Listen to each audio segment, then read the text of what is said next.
Do you have like a specific type? Darker features, dark hair, maybe a little tattoos here and Okay. there. So not Bryce.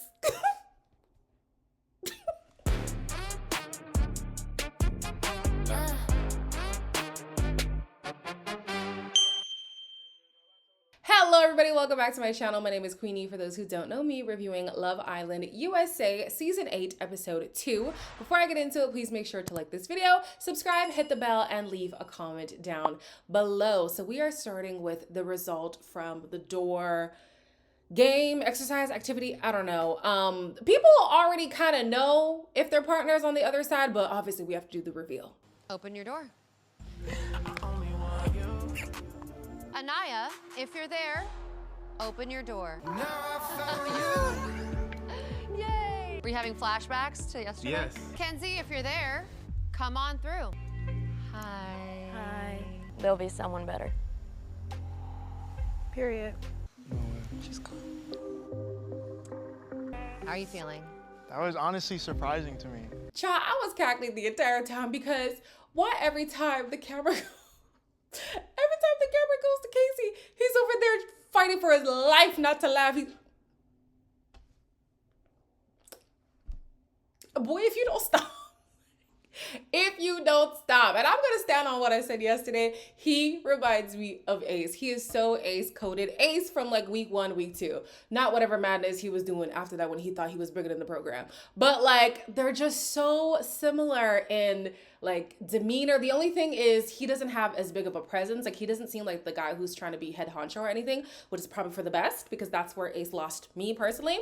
But these two, yeah. And you know some other comparisons? If you guys are like, I guess the term is like legacy watchers. If you're legacy watchers of Love Island USA, I don't know what it is, but every time I see Trinity, I think of Serenity. Hey, yo, bring back Serenity. If there's anybody to bring back from an old season, bring back Serenity. Ooh! Anyways, the single people, being Sean and Kenzie, they are told that their partners have 24 hours with the bombshells, and when they return, the bombshells are going to choose who they want to couple up with or without the bombshells. It was already a wash with these two. Kenzie was doing a lot with Zach, and how she's going to act after the fact would put him off even more if he even was interested. And then with Sean, yeah, the kid thing is a thing that's never going to change.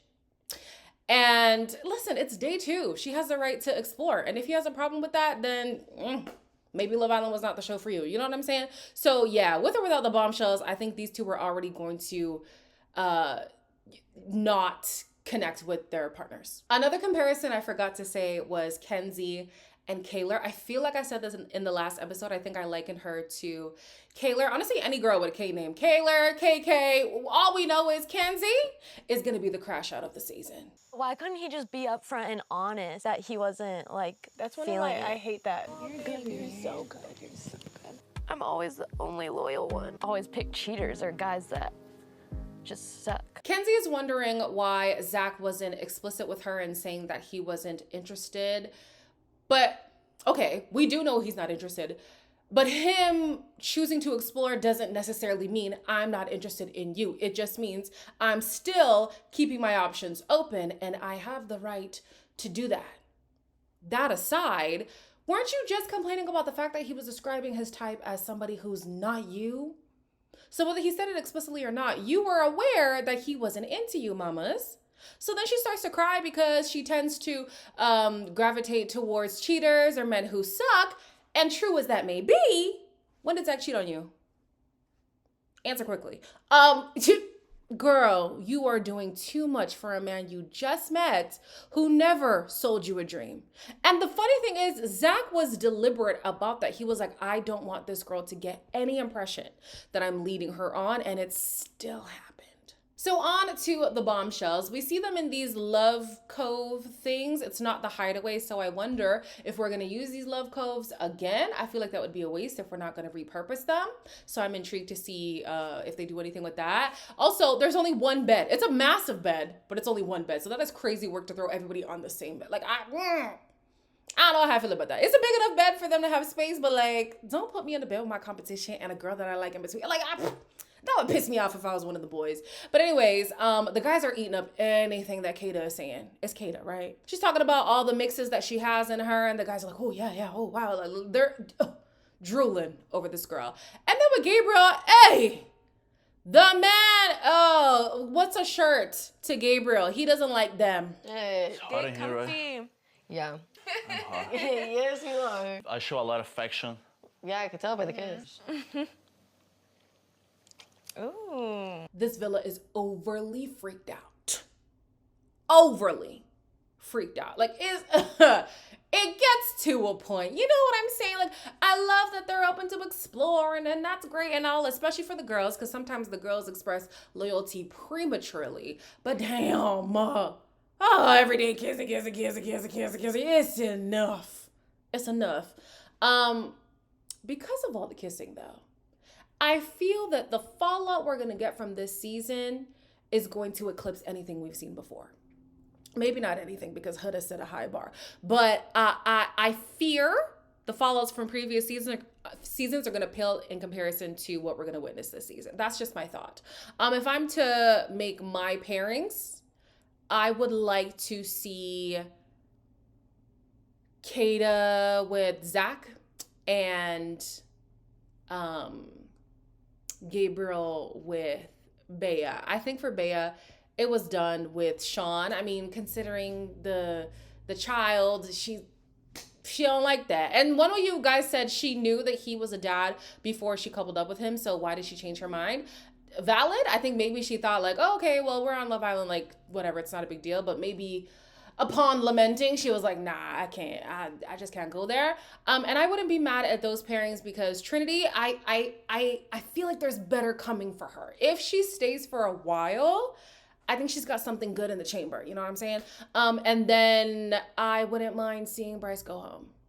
He just doesn't do it for me. So Melanie and Sincere head over to the speakeasy, and Melanie is curious to know, what does the new girl look like? Was she hot? Yeah, she looked good. Yeah. Looked like similar to you, but she wasn't you. Give me more. Light skin, yeah, black straight hair. What was she wearing? Yeah, I don't even remember. Like, I was so tunnel vision. You don't gotta worry about nothing with me. I keep trying to tell you. I do have trust issues. Yeah. That's fair. So this is where I hop off the bus. I'm hopping off the Melanie and what's his name? Sincere bus. I'm off, because girl, what are you talking about? You have trust issues.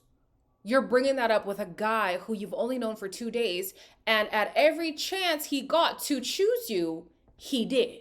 He chose you at the first doors. He chose you at the second doors. I don't know what more you want. Not for 2 days.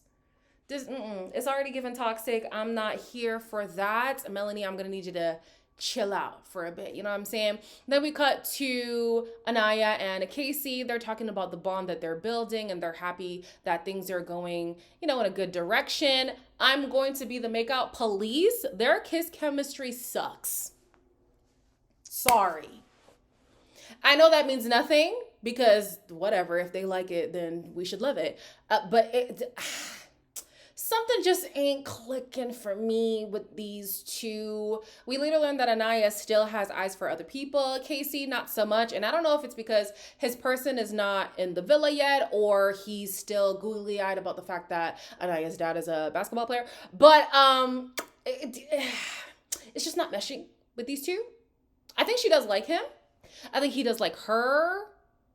But the next morning, we see Kenzie jumping on the bed. She's like, I'm not gonna cry today. I'm not gonna cry today. Maybe not today, but soon.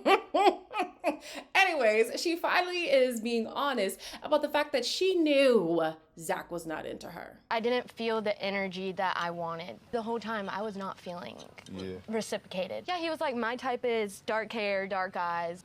So I'm like, okay. I'm just like being like beat down, but I know I'm attractive. Like I said earlier, I do think that Zach could have been more explicit, but in the conversations they were having, she made the deduction that he probably would not be into her. And she hasn't seen him pursue her in the time that they spent in the villa. So she knew that things were off. And here's the thing that people often do. I too am people, okay? We see the signs But we want to stay in hopes that the signs will change. And then we also want to put the onus on the other person. And yes, they should be honest with you. But when you see the signs, you also can make a decision for yourself. Have that autonomy and make the decision for yourself, because it is a risky game to want to put the responsibility in somebody else's hand to have your best interest at heart. We are naturally selfish people. That's not going to happen in most cases, especially when you're just getting to know somebody and we're all here to get to know as many people as possible. I'm not going to be thinking about you and I'm thinking about me. I'm thinking about my opportunities, my connections. Girl, what are you talking? What? So you saw the signs. You could have been like, you know what? Let me put out some feelers with some other people in case this guy does me dirty, so I still have some options, right? In the beach hut, she says she loves herself so much, and she holds herself to a high regard. She thinks she's a beautiful woman and she loves the way that she looks. The problem when it comes to dating is that she's often with men who just don't value her. And in saying that, I do think there's a part of her that has some self-esteem issues that maybe she's not yet ready to address, or maybe she has a blind spot about that. And yeah, I hope that this journey really does boost her self-esteem, because yeah, she is a beautiful girl. You are worth being with somebody who sees the worth in you. Of course, everybody deserves that. But there was that disconnect for me when she was like, oh no, I hold myself to such a high regard, but I'm with men who don't. Oftentimes there's a bit of a correlation there. Kayda and Zach have a date by the water, and this man was not lying when he said he was into darker features, because the way he is so much more excited to talk to Kayda than he ever was to talk to Kenzie. My favorite night. Just felt right. Obviously our kiss was nice as well. Your confidence is it's scary, but in a good way. Good. Yeah. I like when a guy knows what he wants. Come here. I'm gonna be nitpicky here. I actually think they had a good conversation. I would like to see where things go. He says that he would be a little bit hurt if she was to explore, but he understands that it comes with the territory. Me being nitpicky, I wish that he asked her more personal questions, because she was asking about family and upbringing, and he's like, oh, where do you want to travel? Which, fine, but we only got 24 hours to make this decision. I wish we got to see. He probably did, but we didn't get to see him ask her more personal questions. And the reason why I point that out is whether or not they had the conversation, the producers know what they're doing, right? They're often trying to sell us a story because they have a bigger view on what's going on than we do. So whether or not they have a conversation, don't have a conversation, whatever, what we see is deliberate. So the fact that he asked her a more shallow question while she asked him a deeper question is something that I picked up on. We'll see if that means anything down the road. So Sean wants to talk to the other women about what they were thinking when they made their decision to stick with their guys. And they admit that they actually were also blindsided by Bea's decision to twist. Immediately agree. Immediately green, no question. I was surprised with Bea's. I was surprised with Bea. Seems like y'all have a really good connection. Yeah. I just think she wanted to explore. It's like, okay, well, where do we go from here? Who's available, who's not available? Trinity and I, when I first came in, I was like, God damn, you know what I mean? Oh. Listen, man, everybody's available. Every single person is available. Even Melanie, although she's acting the way that she's acting, even Melanie is available. Do not lock yourself off because of this initial connection that you had. And so what? Love Island runs for so long, and you're going to see so many people. You'd be doing yourself a disservice to lock yourself off on day 2. On day 2, okay? I was gonna commend him in this conversation because he was starting to talk about the other people he was into. He said that he saw Trinity and was like, damn, that girl is fine. I would have liked to see what that was about. We didn't get to see anything between them. So that would have been interesting. When he walked away, what's her name now? Anaya also said that Sean was in her top 2, so he seems to still be an option. And what I was going to commend Sean about was okay, he had his moment to mope, but he moved on and was like, you know what, I'm going to keep my options open. It's still early days, right, whatever. His next few conversations, not just the direct next one, the one after that and the one after that, he's still moping about Bea's decision. And I'm like, okay, it's day 2. We cannot be so loyal to these connections. We cannot. And again, somebody saying, I want to explore is not a direct correlation to say, I don't want to explore anything else with you. you could still be an option. Now, you do have a child and that's a deal breaker for her, but the fact of the matter is he still could have been a candidate even though his partner said, I'm still keeping my options open. Trinity and Gabriel have a date, and I like me some Trinity. I think she might be my favorite girl. You've never been in South America, right? I haven't. I do want to go to Brazil. Meeting people from different backgrounds and like knowing where they come from is so amazing. Are you looking to like settle down with somebody right now? Family? Yeah, I mean, you're 26. It's time to kind of look for that. We young. Yeah, here to have fun. She's so open-minded with her type, with the show and whatever they throw at her, like, yeah, man, let's explore, oh, let's do this, let's do that. Like, I love that. But when it's time to lock in and be serious, she can do that as well. The conversation she had with Gabriel was so intentional. She's learning about deeper things and not just these frivolous whatevers that people typically do in their conversations on Love Island. I love that. It's a great balance. She looks like somebody who's actually serious about finding love on the show. And she's also here for the shenanigans of the show. Sean and Kenzie have a conversation. You know, they're commiserating about being left behind. And here goes Kenzie. Oh God, Kenzie.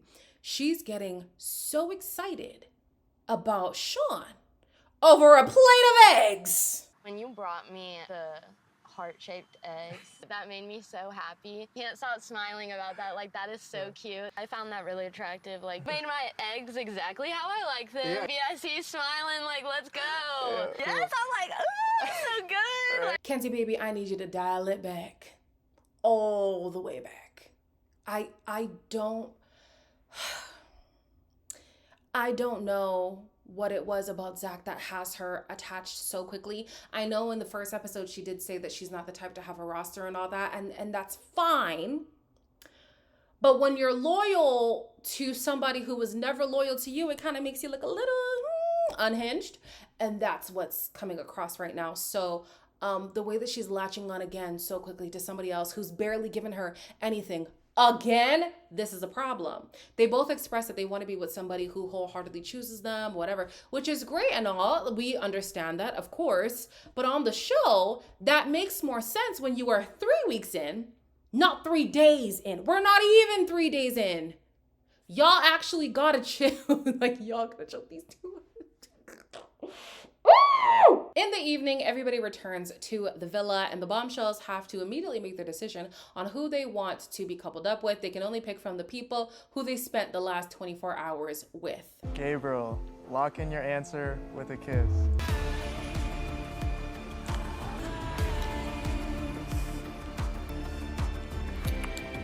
lock in your answer with a kiss.